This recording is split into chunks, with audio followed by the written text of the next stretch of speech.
Je suis ravie de vous retrouver pour cette 4e épisode de Carnet d'une audacieuse. Carnet d'une audacieuse dédié à mon expérience sur le pèlerinage de Shikoku. Si vous découvrez et tombez sur cette vidéo pour la première fois, je vous invite à aller voir les 3 premières vidéos dédiées de façon générale à l'exploration du pèlerinage de Shikoku, mais aussi aux étapes numéro 1 et aux étapes numéro 2 du pèlerinage. Aujourd'hui, on va parler du chemin de l'illumination au sein de la préfecture d'Ehime. Et je peux vous dire que même après l'étape numéro 2, chemin de la discipline, chemin de la 16, l'étape numéro 3 n'a pas été de tout repos. Si jamais il y a des petits couacs ou si vous entendez des rires, sachez que d'habitude, c'est mon chéri qui me pose les questions, mais aujourd'hui, j'ai embauché mon frère à l'animation. On peut s'attendre un petit peu à un épisode de toutes les couleurs. Mais ça, on verra ce qu'il en sera à la fin. So, let's go! Alors Amandine, raconte-nous cette histoire, cette étape. Où étais-tu? Quel a été ton état d'esprit quand tu es parti? Et que s'est-il passé d'important? Alors, l'étape numéro 3, donc la préfecture d'Ehime, elle commence au niveau du temple 40. Donc je repose les bases, pour ceux qui ont vu la vidéo de l'étape numéro 2, il y a un petit moment ou qui ne l'ont pas vu.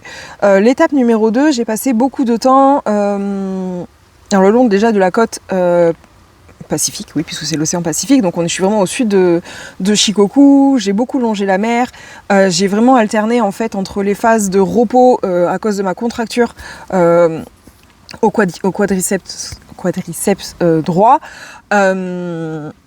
Donc j'ai alterné entre les transports en commun, entre les journées de repos et les temps de marche. Sur la fin de l'étape, je marche déjà beaucoup plus, mais il y a quand même un petit peu d'appréhension. Donc le premier jour déjà de l'étape numéro 3, j'alterne entre bus et à pied, mais en sachant que c'est pas du tout une étape intéressante, parce que clairement il y a quasiment de la route en fait tout le long.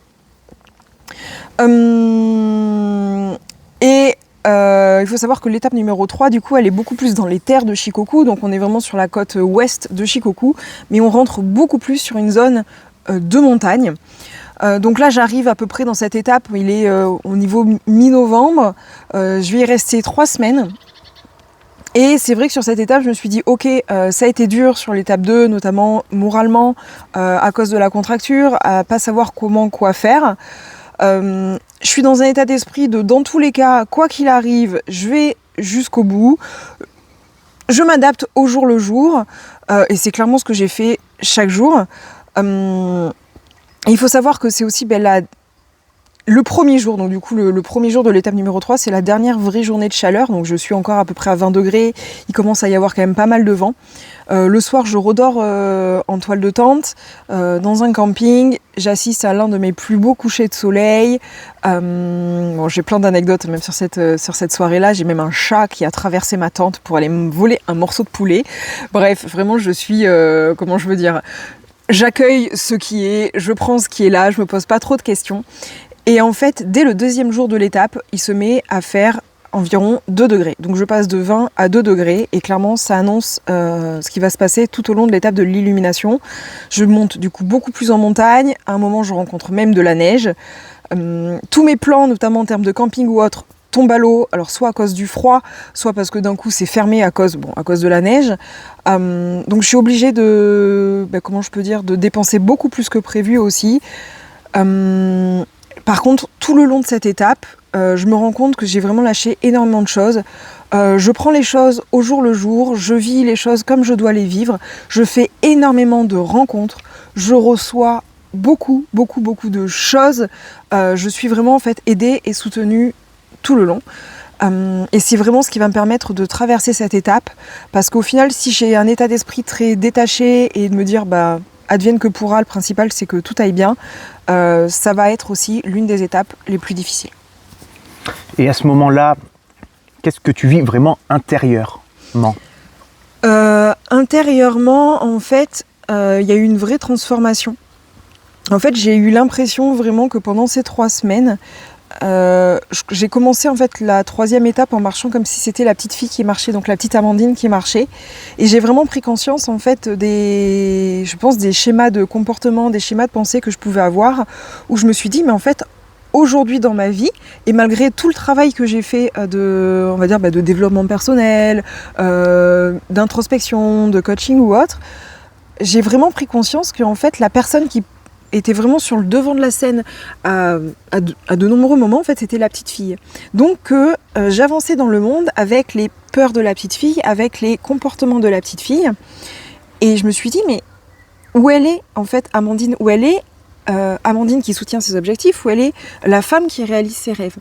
Et en fait, du coup, j'ai été obligée... Alors, elle est là, bien entendu, présente, mais elle était présente à des petits moments.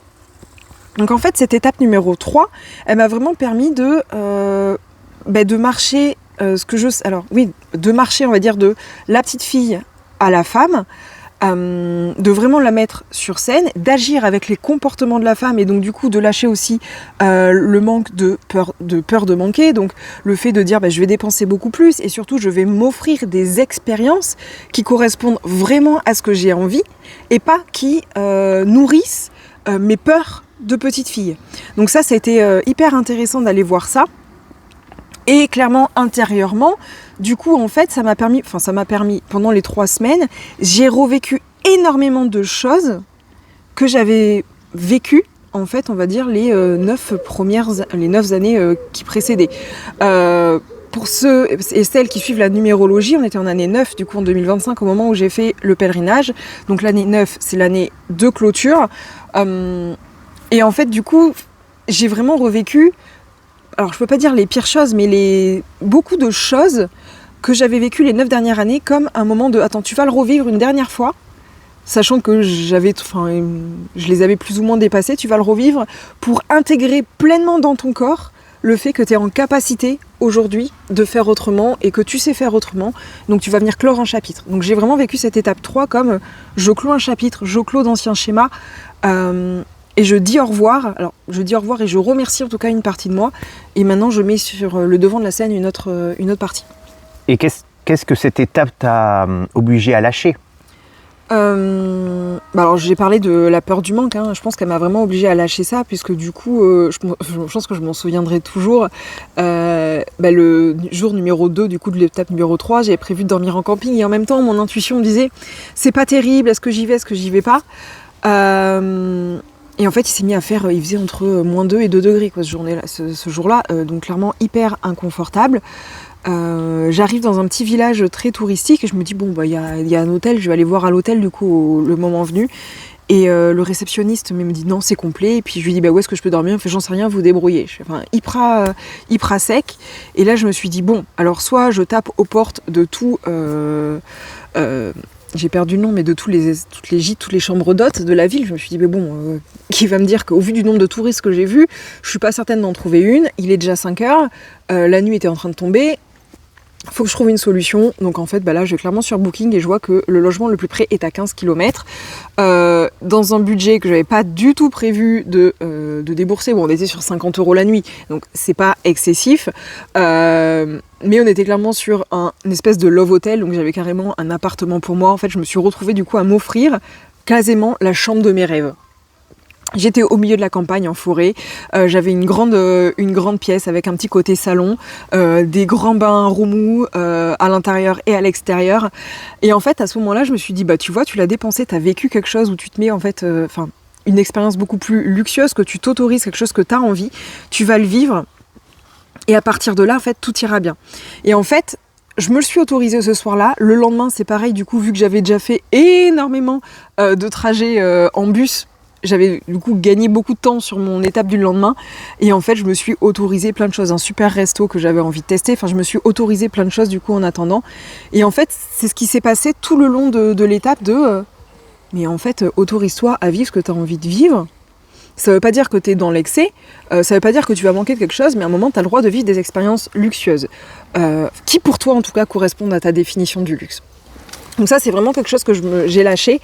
Et je pense que la deuxième chose que j'ai lâchée, c'est aussi en lien avec l'orthorexie. puisque j'ai déjà été diagnostiquée orthorexique. Et en fait, là, du coup, ça m'a vraiment permis de lâcher ça, dans le sens où quand je suis arrivée à Matsuyama, donc Matsuyama, c'est la plus grosse ville de Shikoku, je me suis vraiment autorisée 3 jours dans un hôtel en plein centre-ville. Et en fait, ça a été très très dur ce moment-là. Ça a été une des semaines qui a été les plus dures en fait du pèlerinage. J'ai pleuré du début à la fin. Mais alors, me demandez pas pourquoi, mais j'ai eu l'impression à ce moment-là de rentrer dans le tambour d'une machine à laver, d'être ballottée dans tous les sens et de jamais pouvoir en sortir. Et en fait, à ce moment-là, j'ai ressenti une très très grosse solitude. Mais vraiment en fait, je suis seule au monde. Quoi que je fasse, je suis seule. Oui, je peux avoir du bruit autour de moi, je peux avoir plein de personnes qui me soutiennent, et en même temps, je suis seule face à mes problèmes, je suis seule face à mes décisions, et en fait, j'ai trouvé ça à la fois très dur et en même temps très libérateur d'en prendre conscience et de me dire, mais dans tous les cas, en fait, je suis la seule décisionnaire de ma vie. Donc à ce moment-là, j'ai revécu d'anciens comportements liés à l'orthorexie. Enfin, j'ai revécu plein de choses qui étaient hyper inconfortables, que je n'avais pas revécu depuis des mois, voire depuis des années. Donc ça a été hyper inconfortable de retomber là-dedans. Et en même temps, hyper libérateur de me dire, mais aujourd'hui, tu sais faire autrement, donc fais avec les outils que tu as et continue à avancer. Et qu'est-ce que tu as appris sur toi grâce à cette étape ? À l'étape numéro 3, ce que j'ai appris sur moi, que déjà j'avais vraiment toutes les ressources en fait en moi. Que en fait, quoi qu'il se passe dans ma vie, je saurais toujours rebondir. En soi, il n'y a pas de... Comment je peux dire ça ? En fait, que tout va bien. Dès lors que je suis vraiment en sécurité avec moi-même, tout va bien. Donc ça, c'est une chose. Et la deuxième chose, on va dire, que j'ai appris sur moi d'important dans cette étape, c'est le fait que mes pensées créent ma réalité. Encore plus. Parce que sur cette étape, j'ai énormément reçu, que ce soit des osetai, donc des offrandes, des offrandes de la part de la population, des locaux, quoi.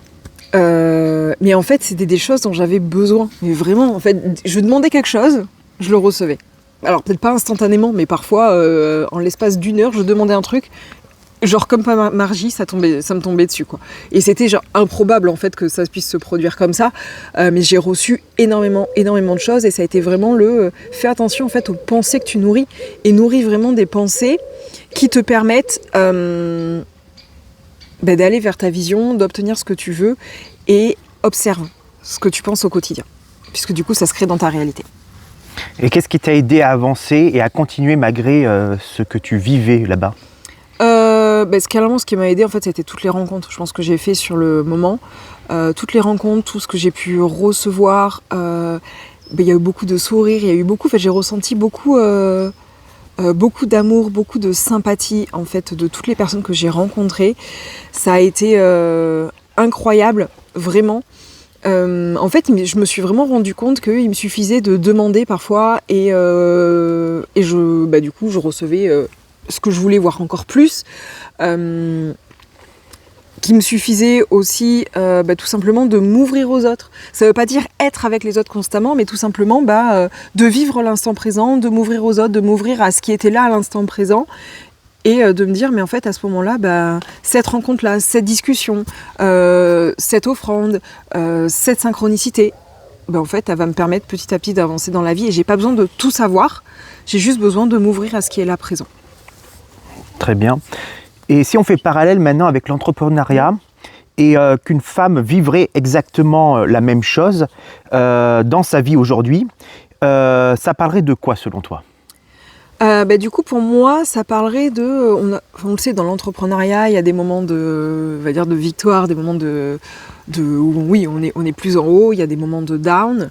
Donc on va dire, je pense que cette étape, elle parlerait de ces moments de down, on se sent pas forcément bien, il y a plein de choses qui remontent, il y a beaucoup d'inconfort.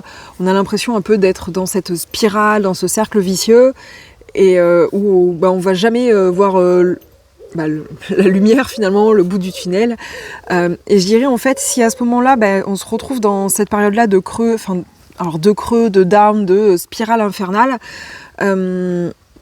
c'est déjà d'accueillir cette étape et de se dire en fait ok, je suis là, et de pas chercher absolument à la rejeter, de pas chercher à mettre un couvercle dessus, mais d'accueillir peut-être la colère, d'accueillir la frustration, d'accueillir les émotions en fait inconfortables qui sont présentes, et en même temps de rester ouvert au monde. En fait, parce qu'au final, même quand on est dans ces étapes, il y a toujours une personne qui va avoir peut-être un mot, un sourire, qui va peut-être tendre une main en fait pour nous aider pas à pas à sortir de cette spirale et revenir vers la lumière. Et cette étape, elle t'a appris quoi sur ta manière d'avancer dans ton business ? Moi, elle m'a appris en fait que j'avais tendance à beaucoup avancer seule dans mon business. Alors il y a eu ça, ce côté, je peux être vraiment très très seule déjà, et donc du coup comment je peux m'ouvrir encore plus à l'extérieur, demander de l'aide extérieure, m'appuyer aussi sur d'autres personnes pour avancer dans des projets. Donc ça m'a appris ça m'a appris aussi à être vraiment dans le quelles sont les pensées que je nourris dans mon entreprise, dans mon business. Est-ce que c'est vraiment des pensées qui sont au service de ma vision, ou est-ce qu'à l'inverse c'est des pensées qui nourrissent du coup les peurs de la petite fille que je suis. Et je dirais pour terminer, est-ce que dans mon entreprise c'est la petite fille qui est sur le devant de la scène, ou est-ce que c'est la femme qui soutient ses ambitions? Merci. Mais je t'en prie. Merci à mon cher frère du coup Dimitri, à mon caméraman aussi pour ce 4e épisode. Merci à vous également. On se retrouve du coup la semaine prochaine pour l'étape numéro 4, la dernière sur le pèlerinage de Shikoku. La préfecture du coup de Kagawa, le chemin du Nirvana ou de la libération. Et là aussi, je peux vous le dire, ça n'a pas été de tout repos. Mais bon, c'est encore une autre étape. Et si vous avez des questions, vous avez des remarques, s'il y a des choses qui ont émergé pour vous, n'hésitez pas à me poser toutes vos questions du coup en commentaire sur YouTube, mais aussi à venir m'écrire directement sur les réseaux sociaux.